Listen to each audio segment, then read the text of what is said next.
locutor. Agora vamos passar para Lawrence, que também foi um cara extremamente generoso, deu um monte de dicas. É um cara que dá aula sobre esse assunto, mas também é cheio de perguntas, sempre curioso, e esse espírito que a gente tem aqui de trocar ideias. Então, muito obrigado.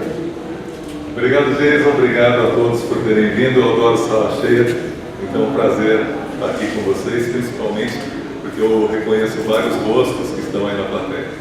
Meu nome é Lawrence, eu trabalhei em rádio durante 13 anos, trabalhei na imprensa na 97 quando era uma rádio roqueira, na Band quando era Black, na Antena 1 quando era Pop, na Gazeta, Record, Eldorado e HBO durante 11 anos.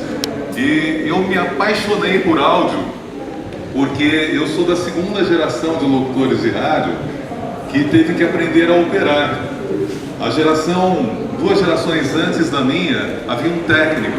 Tanto que na primeira emissora onde eu trabalhei, havia um técnico que operava e eu só fazia locução. Já na segunda emissora, eu passei a operar o equipamento. Dali em diante, eu me interessei muito por áudio e hoje eu sou obcecado por áudio. Eu sou autodidata, estudo o tempo todo, compro livros e é um dos hobbies que eu tenho, além de fazer locução, que é a minha atividade principal. Bom, o que eu preparei para vocês hoje? Em primeiro lugar, quem aqui já tem home studio? Quem não tem, mas gostaria de ter? Quem tem e quer melhorar o home studio? Bastante gente. Então, para vocês, mouse e teclado, tudo dentro desse quartinho, um tratamento acústico, mas o PC fica fora desse ambiente, então não tem problema na interferência. Qual a vantagem desse setup mínimo? É um microfone USB, dispositivo de gravação e fone de ouvido. Ele é leve, ele é fácil de carregar, você vai para onde você quiser. Tanto que você pode ter mais de um setup possível. Você pode ter esse básico, e pode ter o intermediário, pode ter esse básico, e pode ter o máximo também. Esse aqui é muito vantajoso para quem viaja, para quem tem que trabalhar em trânsito. Por outro lado, eu até hoje não me convenci muito da qualidade dos microfones USB. Eu experimentei poucos, eu acho que um dos que eu experimentei tem uma qualidade razoável, mas nem chega perto dos bons microfones do tipo condensadores. Então eu não acho que para mim é o cenário ideal, embora seja um cenário muito flexível e mais econômico. A outra configuração possível é essa daqui, que é o que eu chamei de intermediário. Opa, cadê você? Aqui, intermediário, você tem que ter um microfone que é condensador ou dinâmico. Daqui a pouco eu vou falar um pouquinho das características e diferenças entre condensadores e dinâmicos. Você tem que ter também uma interface de áudio. O que é interface de áudio? A sua placa de som. É ela que irá fazer a conversão do som da sua voz em código binário, ou seja, que vai digitalizar o som da sua voz. Eu coloquei duas fotos aí de duas interfaces que são muito populares. Uma é bem baratinha, a outra já não é tão baratinha assim. Aquela azul que vocês estão vendo é uma interface da Presonus, interface econômica, custa por volta de 125, 150 dólares, que para locução já é o suficiente. Você consegue uma qualidade de som bastante honesta com essa interface de 125 dólares. Já a outra interface é uma interface da UAD, da Universal Audio, chamada Apollo Twin. É uma interface com uma qualidade bastante superior, porém o valor é bem mais alto, deve estar por volta de 900 dólares, por volta disso. Você precisa ter mais cara? Não necessariamente. Em que momento você decide que terá a mais cara? No momento em que você obter renda suficiente do seu trabalho e quiser melhorar a qualidade da sua entrega. Eu tenho alguns clientes que são extremamente exigentes em termos de qualidade de áudio que eu entrego. Tem um cliente na Alemanha que no primeiro contato foi muito reticente, ele estava com muitas dúvidas, fazia muitas perguntas, e a impressão que eu tive é que ele estava descrente em relação à qualidade que eu ia entregar do som. Da interpretação ele sabia, porque ele já tinha ouvido o repertório, ele não tinha dúvida quanto à interpretação, mas em relação ao áudio, ele estava extremamente inseguro. Quando eu enviei esse áudio para ele, para surpresa dele, atendeu as expectativas, e aconteceu uma coisa bizarra. O cara começou a escrever um e-mail enorme para mim, falando em grandes elogios a respeito da qualidade do som, que não é comum alguém ficar elogiando a qualidade do áudio no e-mail grande. O que eu suspeito, que ele deve ter contratado várias pessoas com home studio que não devem ter entregue uma qualidade satisfatória. Por isso o elogio. Na verdade não era um elogio, era uma crítica a outros trabalhos que talvez ele tenha contratado. Qual a vantagem desse setup aqui? Com uma interface, você consegue trabalhar com microfones do tipo condensador e você tem uma autonomia muito maior. Você pode trabalhar com vários microfones. Eu sou obcecado por microfones, eu tenho vários microfones, eu coleciono microfones e sempre que eu posso eu compro um microfone novo, porque eu adoro isso. Como o carro é muito mais caro que o microfone, eu coleciono microfone ao invés de carros. E eu sempre gosto de testar microfones, mesmo que eu não tenha microfones. Por exemplo, eu sou apaixonado por um microfone chamado AKG C12VR, que é um microfone caro, um microfone de $6 mil lá nos Estados Unidos. Eu não tenho esse microfone, infelizmente, mas eu fui testar para ouvir o som dele e adorei esse microfone. Então a vantagem aqui é a seguinte: você pode trabalhar com vários microfones diferentes. Existem alguns clientes que têm demandas específicas, tem clientes que exigem um microfone em particular. Isso não é muito comum, mas no mundo dos games isso acontece. O cliente exige um determinado modelo de determinada marca de microfone para que você grave. E a configuração máxima é uma configuração, aqui ainda na intermediária, caixas acústicas para monitorar e editar. Para gravar, você não deve usar a caixa acústica porque vai dar microfonia, ou seja, o som da caixa vai retornar ao microfone e vai criar um anel e você terá um grande incômodo com isso. Então, o que eu recomendo? Fone de ouvido para gravar. Mas para editar posteriormente, a caixa é muito interessante, porque aí você não fica tanto tempo com fone de ouvido. Se você passar muitas horas com fone de ouvido, pode ser que você fique fatigado, fique cansado. Então eu gosto de ter um par de monitores. Não precisa ser um monitor muito sofisticado. Eu gosto dessa linha da Yamaha, uma linha honesta, que não é muito cara, também não é muito barata, mas com uma caixa acústica, se você não for mixar a sua locução com música, até uma caixa barata vai resolver. E a configuração máxima inclui a nossa amiguinha mesa de som. Qual a vantagem de ter a nossa amiguinha mesa de som? Existem situações em que você tem que fazer uma locução baseada numa locução guia.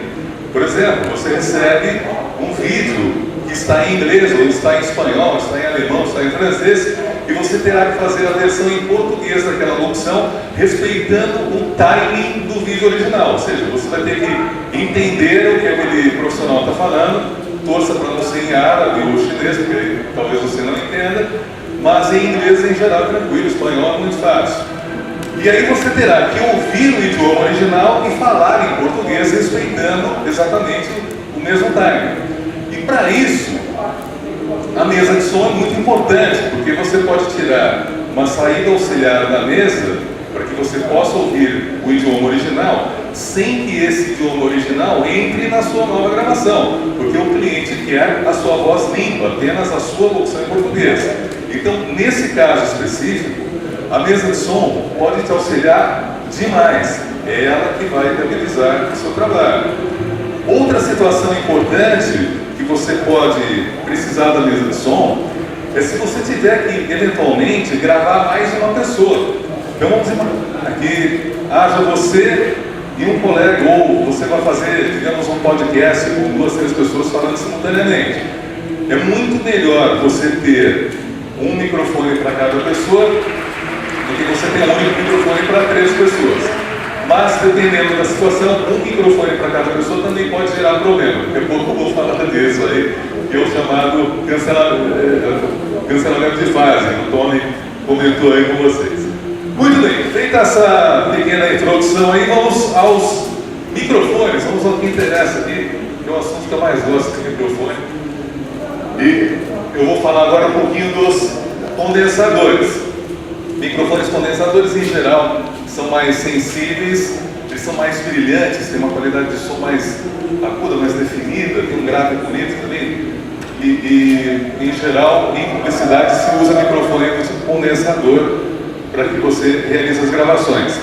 Existem microfones condensadores baratos, microfones condensadores caros.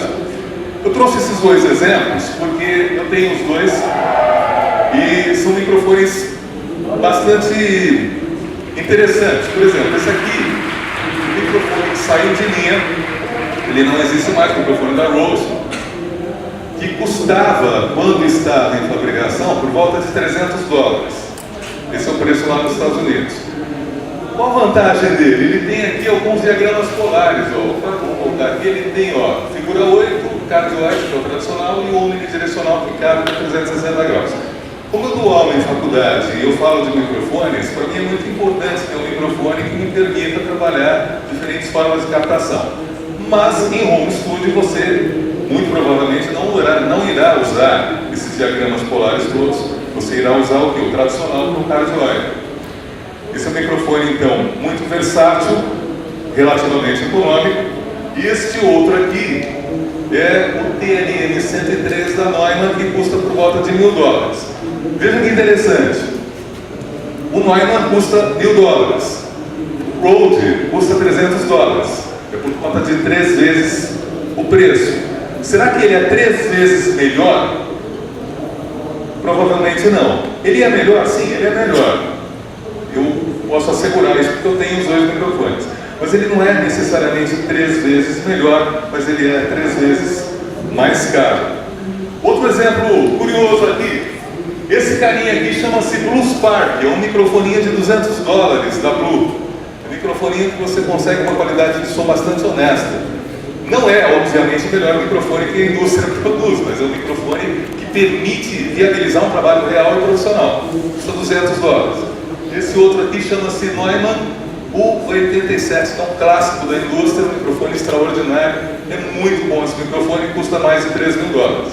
Ou seja, é um pouquinho mais caro, né? Se tivesse que pagar 200, você vai pagar 3.200 aproximadamente, um pouquinho mais. Na verdade é muito mais caro, obviamente, mas ele não é proporcionalmente melhor. É claro que é melhor, mas não é proporcionalmente melhor em relação à diferença de preço. Então, a boa notícia é, com relativamente pouco dinheiro, com pouca verba, você consegue uma boa qualidade sonora. E a má notícia é a seguinte: a qualidade do som que você vai ouvir é equivalente à qualidade do pior equipamento que você tiver no sistema. Vamos dar um exemplo concreto. Você comprou esse microfone de $3.200, Neumann U87, e você ligou numa placa de som de $50. Qual é o som que você vai ouvir? O da placa de $50 ou do microfone de 3.200? O da placa de $50, ok? Vamos imaginar que você comprou um sistema Pro Tools HD, caríssimo, nem sei quanto está hoje, quanto está, Bruno? $15.000. Você comprou um sistema fodão, $15.000, e você ligou um microfone de $30. Qual é o som que você vai ouvir? O do microfone de $30. Então, é muito melhor você ter equipamentos intermediários. É claro, se você tem grana e tem disposição ali para poder investir, ótimo, compre o melhor que você puder. Mas se você tem limitação orçamentária e cada pessoa, na sua realidade, tem a sua limitação orçamentária, não adianta você comprar um equipamento muito caro e sofisticado se todo o resto não for. Então é muito mais interessante você comprar várias coisas de qualidade intermediária do que comprar uma coisa muito cara e muito sofisticada e todo o resto ser ruim. Ok? Então essa é uma dica bastante importante aí para vocês. Agora, vamos falar um pouquinho aqui dos dinâmicos. Esses aqui são microfones clássicos aí, o Shure SM58, isso aqui é muito usado em palco, em show de banda aí, Brasil afora, o microfone mais usado aí em palco pelo Brasil afora. Esse cara aqui é o Shure SM7 e esse aqui é o Electrovoy SR20. São microfones muito usados em emissoras de rádio. Qual a vantagem e desvantagem? Bom, em termos de preço, se você pegar um condensador não muito caro, é meio parecido. Mas esses aqui, eles têm uma diferença de som, eles são menos brilhantes, são menos agudos, são menos definidos, eles têm um som mais fechado, são mais robustos, mais pesados, mas eles têm uma característica interessante, que embora não tenha aquele som bonito do condensador, se você pega um microfone condensador, microfone bom, você tem uma leveza ali na sonoridade, tem um ar no microfone que é interessante, que esse tipo de microfone já não tem. Mas se a acústica do local onde você grava não te favorece, vamos imaginar que você esteja num lugar que tenha reverberação ou que tenha ruído, não tem um isolamento acústico adequado, talvez o microfone dinâmico funcione muito melhor para você nessas condições, porque ele é menos sensível, ele é menos aberto. Se você pegar um Neumann 87, você vai notar que ele é extremamente aberto. Você vai ouvir o som da sua voz, o cachorro do vizinho, o papagaio do outro vizinho, a criançada que está na rua, o ônibus passando. Você vai ouvir um monte de coisas indesejáveis se você não tiver um isolamento acústico suficiente. Agora, com um microfone mais fechado, talvez você obtenha um resultado melhor caso as suas condições acústicas não sejam as ideais. Então, não existe uma fórmula perfeita, não existe uma receita de bolo que eu possa dizer para vocês. Esse setup é o que você deve comprar. Eu não sei o que você deve comprar, porque depende das condições que você for utilizar para gravar. Então, às vezes, o microfone dinâmico pode funcionar melhor para você, às vezes o condensador vai funcionar melhor para você.